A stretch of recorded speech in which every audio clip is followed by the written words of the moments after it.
तर तिथे नाशिकमध्ये भाजपने मोठी खेळी केली आहे। एकाच वेळी दोन पक्षांना धक्का दिलाय। ठाकरेंच्या शिवसेनेचे दोन माजी महापौर गळाला लावलेले आहेत। काँग्रेसचे माजी नगरसेवक देखील भाजपच्या गळाला लागल्याची माहिती आहे। ठाकरेंच्या शिवसेनेचे विनायक पांडे आणि यतीन वाघ तर काँग्रेसचे शाहू खैरे भाजपच्या वाटेवर आहेत का, अशा चर्चा सुरू झाल्या आहेत। किरण ताजने आपले प्रतिनिधी आपल्याला या संदर्भातील अधिकची माहिती देतील। किरण, हा पक्षप्रवेश कधी होईल? कस्तुरी, साधारणपणे 11 वाजेच्या सुमारास भाजपच्या पक्ष कार्यालयामध्ये हा प्रवेश होऊ शकतो, अशा स्वरूपाची माहिती आहे।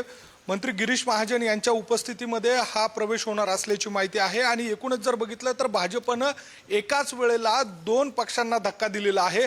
एक म्हणजे काँग्रेसला आणि दुसरं म्हणजे ठाकरेंच्या शिवसेनेला। ठाकरेंच्या शिवसेनेचे माजी महापौर विनायक पांडे यांचा हा प्रवेश होणार आहे, तर दुसऱ्या बाजूला मनसेमध्ये असताना महापौर असलेले यतीन वाघ हे आता ठाकरेंच्या शिवसेनेमध्ये आहे, त्यांचा देखील आता पक्षप्रवेश जो आहे तो होणार आहे।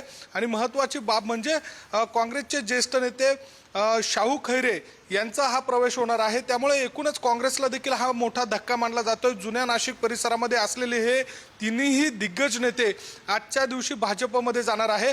या प्रवेशामुळे मात्र एक मोठा वाद निर्माण होण्याची शक्यता आहे, तो म्हणजे देवयानी फरांदे यांनी काही दिवसांपूर्वी याच ठिकाणी शरद पवारांच्या राष्ट्रवादीचे जे शहराध्यक्ष आहेत त्यांचे पुतणे बबलू शेलार यांचा प्रवेश करून घेतलेला होता।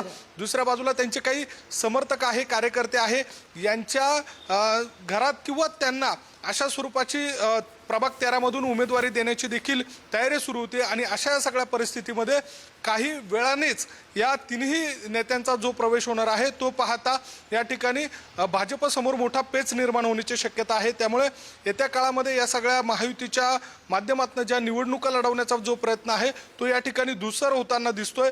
महत्त्वाची बाब म्हणजे एका बाजूला जवळपास 80 नगरसेवक हे भाजपकडे आता सध्याच्या घडीला आहे। 66 नगरसेवक निवडून आलेले होते आणि नंतरच्या काळामध्ये 13 आणि आजचा होणारा प्रवेश बघता 80च्या वर हे सगळे नगरसेवक होत आहे।